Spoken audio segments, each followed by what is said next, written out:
Kira-kira partai apa yang akan mencalonkan Pak Muldoko sebagai presiden?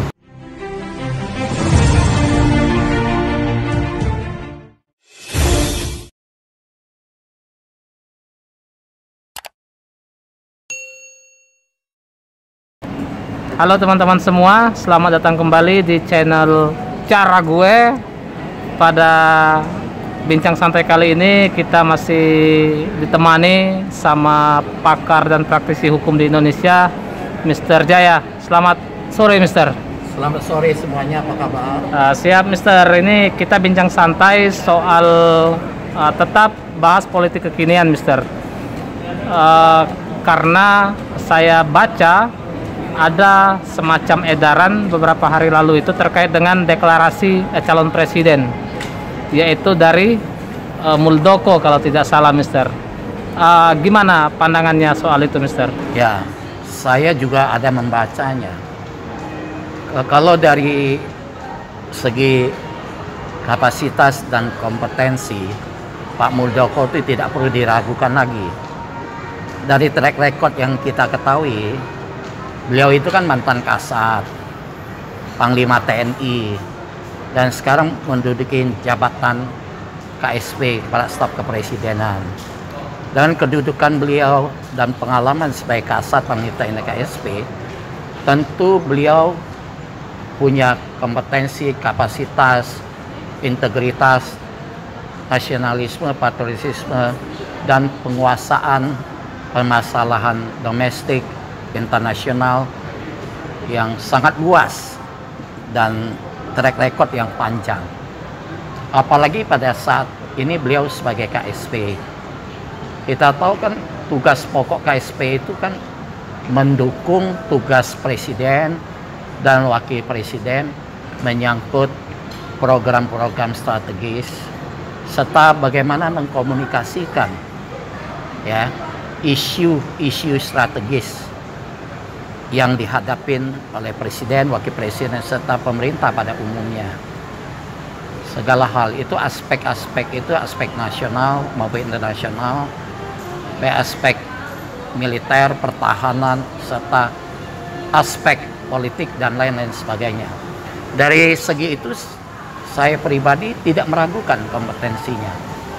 Tetapi karena ini menyangkut perspektif politik dalam rangka deklarasi sebagai presiden, perlu dipertanyakan secara kritis kira-kira partai apa yang akan mencalonkan Pak Muldoko sebagai presiden, dalam arti kendaraan politiknya itu apa. Oke, Mister. Kalau pertanyaannya begitu, menurut Mister memungkinkan nggak ada partai politik yang meminang beliau? Karena dari 10 partai politik katakanlah yang memiliki kursi di DPR, rata-rata mereka sudah punya pasangan calon semua. Itu bagaimana menurut Mister?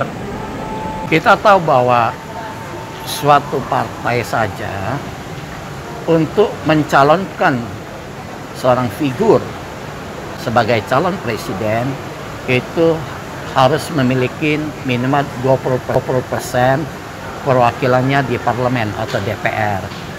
Yang punya tiket sebagai satu partai hanya PDIP, Partai Demokrasi Indonesia Perjuangan, pimpinan Bu Megawati Soekarno Putri, yang dapat dengan sendirinya mencalonkan satu figur menjadi calon presiden.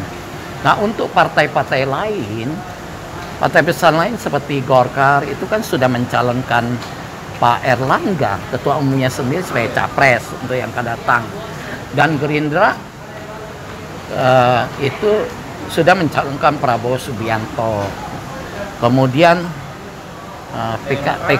Demokrat itu kayaknya belum ya, tapi kalau kita melihat keinginan pendiri Demokrat, sepertinya beliau ingin Pak Susilo Bambang Yudhoyono itu ingin AHY yang dicalonkan sebagai capres, tinggal mencari cawapres. Nah, karena yang punya atau memenuhi syarat presidensial threshold hanya PDIP, pertanyaan kita, partai lain pun di luar PDIP termasuk Gerindra, ya, Golkar, Nasdem, PKB, apalagi Perindo segala itu, PAN harus koalisi dengan partai lain untuk memenuhi minimum presiden threshold tersebut. Sekarang tinggal pertanyaannya, memang sampai saat ini PDIP belum mengumumkan siapa calon presiden yang akan diajukan untuk kepentingan PDIP dalam hal ini.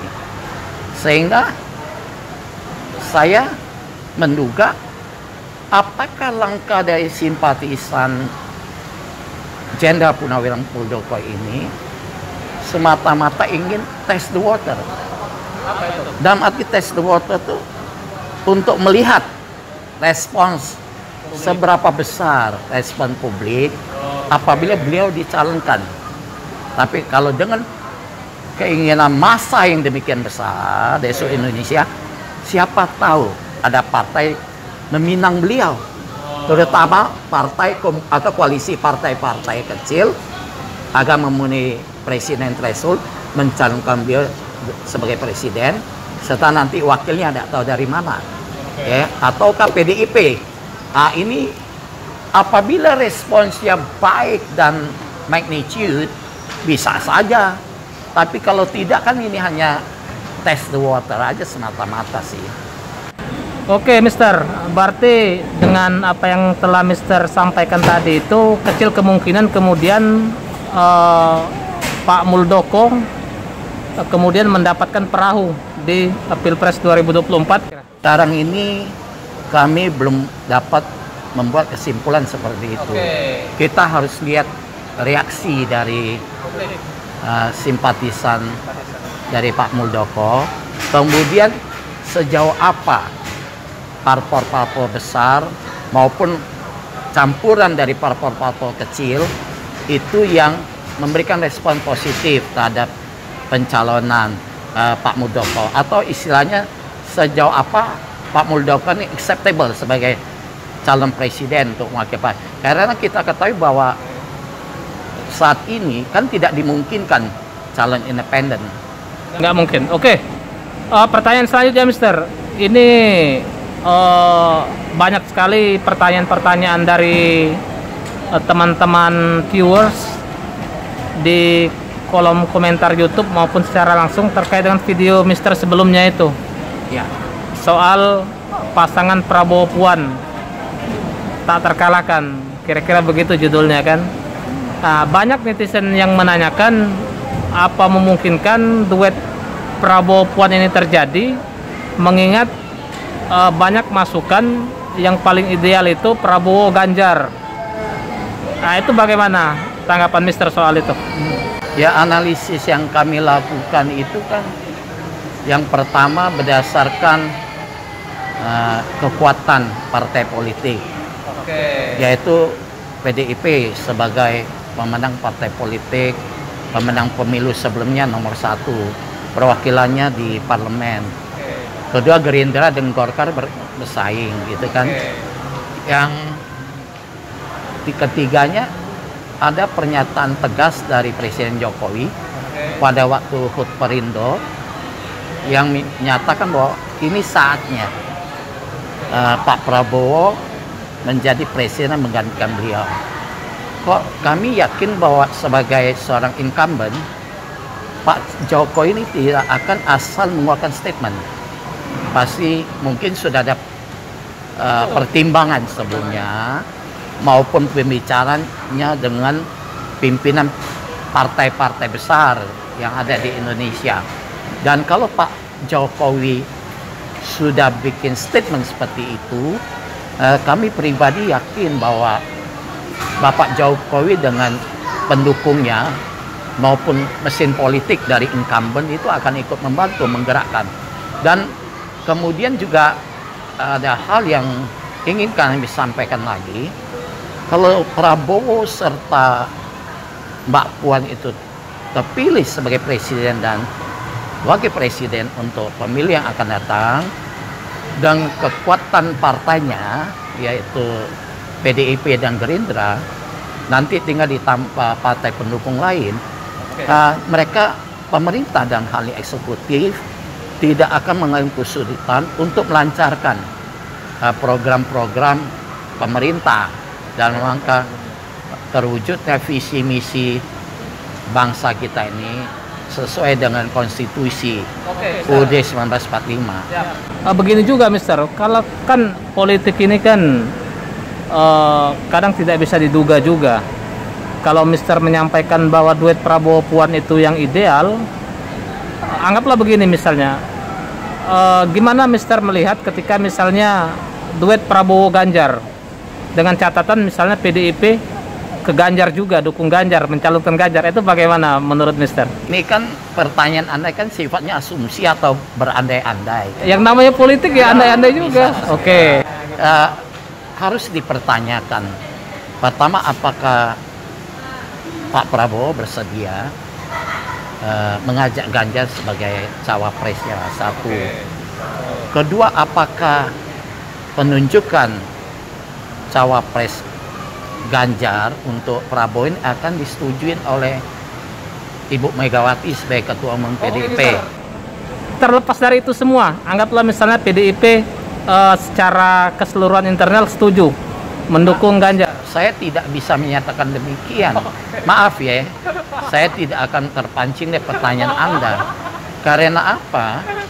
Kita ketahui bahwa pada saat Ganjar ini mencapai elektabilitas tertinggi, baik sebagai presiden maupun wakil presiden, dengan calon presidennya Prabowo sekalipun, karena dari internal PDIP sendiri sudah ada keberatan terhadap eksistensi Ganjar sebagai capres.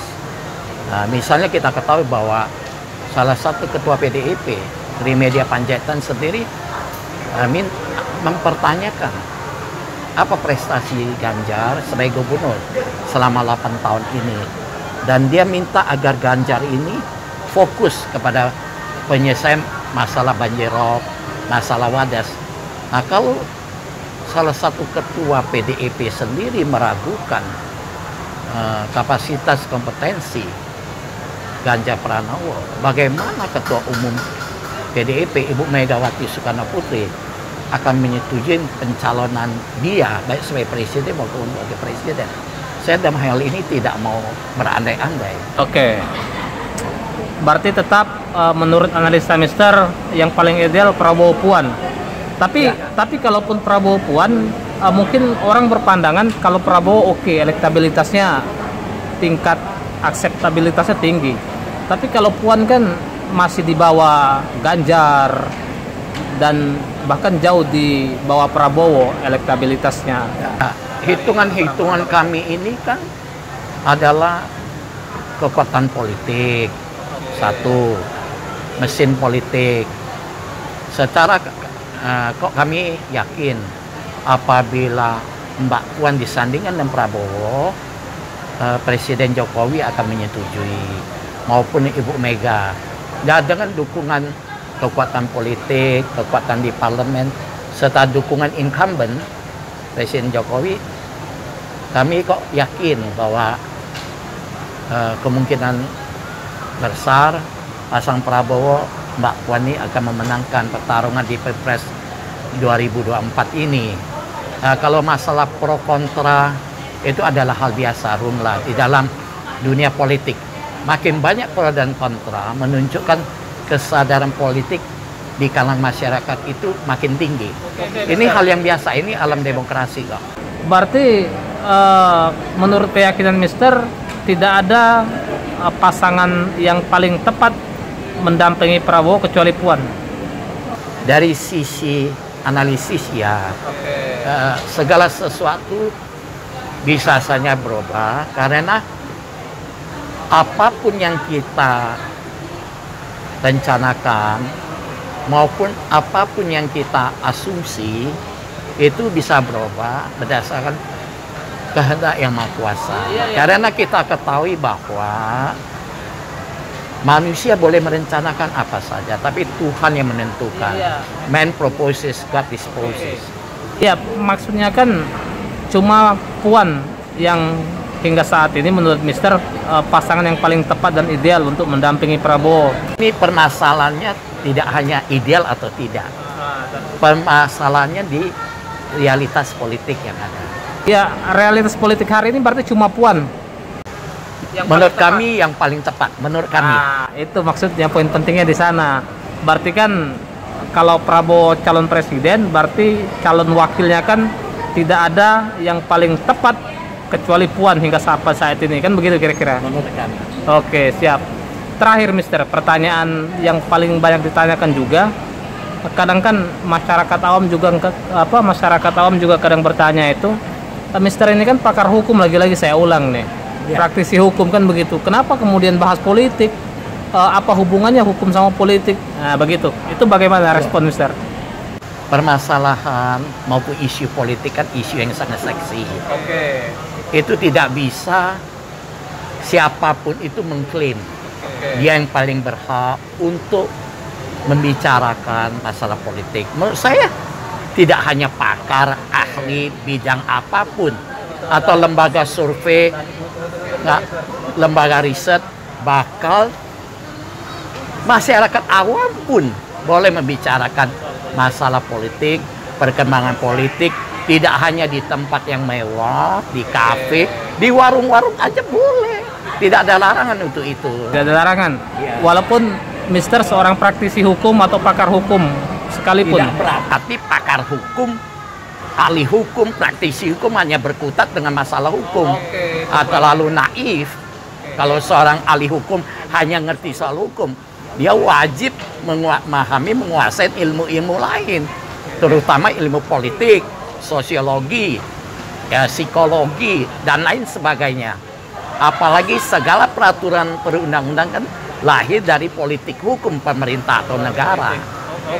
Oke. Cukup Mister, terima kasih banyak. Itu teman-teman semua analisa dan juga penjelasan dari Mister Jaya.